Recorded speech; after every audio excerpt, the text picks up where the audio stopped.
विधायक हेबा परे जनता पीठी प्रथम प्रहार पकाइछंती बेईमान विधायक।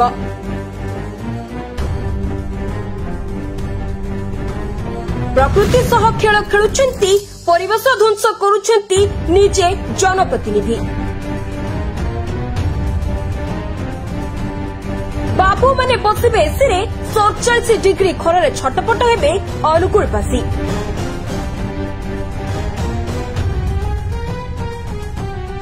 सिंग्रेनी कंपनी सह मिसी जंगल निपात करिबारे व्यस्त अगस्ती बेहेरा। नड़िया भांगिले, धूप दीप देले, नाली फिता गुड़ाई शुभ देले।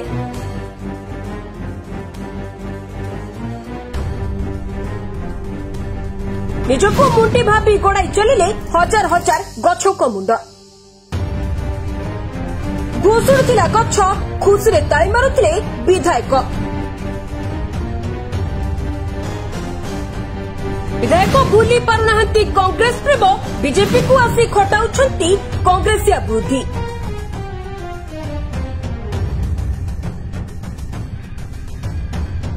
प्रदूषण एक नंबर थिबा अनुगुल पई काळ साजी आसीछंती विधायक अगस्ती। प्रदूषण एक नंबर थिबा अनुगुल शहर पई काळ होई आसीछंती विधायक अगस्ती बेहेरा और सिंग्रेनी कंपनी। थरे भल भावे देखंतु एई निर्लज विधायकंकु केमिति प्रथमे नड़िया भांगुछंती, धूप दीप दे पूजा करुछंती, आ नाली फिता गुड़ाई शुभ भी देउछंती एवं परे गड़ाई चलिछंती हजार हजार गछक मुंड। खाली सेतिक नुहे, भूषुड़ुथिबा गछकु देखि खुशी ताली मध्य मारुछंती एई विधायक जनक। एभଳି विधायकंकु आपण माने कोन कहिबे विचार करंतु। आमे एथिपई कहूछु लोकंको पई विधायक होइतिबा एवं लोकंको स्वार्थ पई काम करिबाकु प्रतिबद्ध होइतिबा बेईमान अगस्ती विधायक कहबा परे लोकंको पिठरे प्रथम प्रहार पकाइछंती। जहा लागुछि पूर्वरु कांग्रेस रे थिबा ए रंकिला विधायक बाबूंकर एजाय छाड़िनी कांग्रेसिया प्रेम। बीजेपी को आसीबा परे भी खटाउछंती कांग्रेसिया बुद्धि। सिंग्रेनी कंपनी सह मिसी जंगल निपात करिबारे व्यस्त हेबे अगस्ती बेहेरा। उजुड़ी जाउछि सबुज सुंदर परिवेश। प्रदूषण हार कमाइबा बदल प्रदूषण बढ़ाइबा पई चलिछि विधिबद्ध व्यवस्था।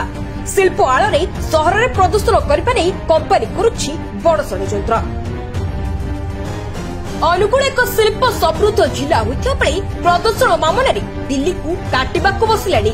कारण दीर्घ वर्ष धरी अनुगुल 47 डिग्री पर्यंत तापमात्रा रेकर्ड करा जायछि एवं एबे एते मात्रा गछ कटाजिबा कोनोसी विपद संकेतठू कम नुहे। शिल्प क्षेत्र विकास आଳରେ सिंग्रेनी कंपनी शह शह गछ काटी बळी पकाइबा अनुगुलवासी बड़ अभिशाप पलटिछि। एथिप्रति राज्य सरकार ध्यान नदेले परिस्थिति भयंकर हेबो। प्रदूषण क्षेत्र राज्य अनुकूल जिला 2 नंबर शहर होई मध्य प्रदूषण हार कमाइबा बदल प्रदूषण बढ़ाइबा पई चलिछि गछ कटा। सूचना अनुसार अनुकूल जिला छेंडीपदा जंगलरू 200 हेक्टर जंगल जमी सिंग्रेनी कोयला खणी को अनुमति मिलबा परे अंचल गछ कटा आरंभ करिछि कंपनी। नयनी कोल ब्लॉक रे तेलंगाना सरकार को सिंग्रेनी कंपनी 912.799 हेक्टर जमी अधिग्रहण करिछि, जोंतिपे 400 हेक्टर परिमित जागारू बळी पडुछि जंगलर शह शह गछ। जहाकु अंचलवासी क्षोभ प्रकाश करबा सह सेठारे कोनोसी कंपनी बसै देबुनी बोली कहिसंती। सुनंतु कोन कहिसंती। शिल्प समृद्ध जिला ए शिल्प समृद्ध जिला रे तालचेर जोठी की 10टी कोयला खनि थिला सेठी बर्तन कोयला शेष हवा उपरे तेणु ये डबल इंजिन सरकार केंद्र सरकार एवं राज्य सरकार जो पूंजीपति व्यवसायी मान हाथ में रखिकी से आज छेंडीपा अंचल अनुगुल जिलार जो जंगल जमी को लुट करने उद्यम आरंभ कर लोलुप दृष्टि पकई छेंडीपदा माटी कारण तालचेर बर्तमान सब कोयला खणी कोयला उत्पादन बंद हो गलानी सेठी कोयला खणी ना तेणु बर्तमान देखिए छेंडीपदार प्राय 16 अधिका कोयला खणी स्थापन होगापी जाऊँगी तेणु यही कोयला खणी बर्तमान ये लोलुप दृष्टि पड़ी। चिंता करतु 10टी कोयला खणी थिला तालचेर रे सेठी तालचेर बर्तमान तालचेर ही नाही केवल ना ही रहिछि सेठी लोक केही नाहांती लोक माने पकोबाची भलिया मरचंती प्रदूषण जगु तेणु सेही बळी परिस्थिति आज छेंडीपदार हबो। दिल्ली ठु बळी गलाणी अनुकूल तालचेर रो प्रदूषण स्तर अनुकूल लगातार भाबे 300 पार कलाणी एक्यूआई रो मान शिल्प कोयला परिवहन पालटिछि अनुकूल पई अभिशाप।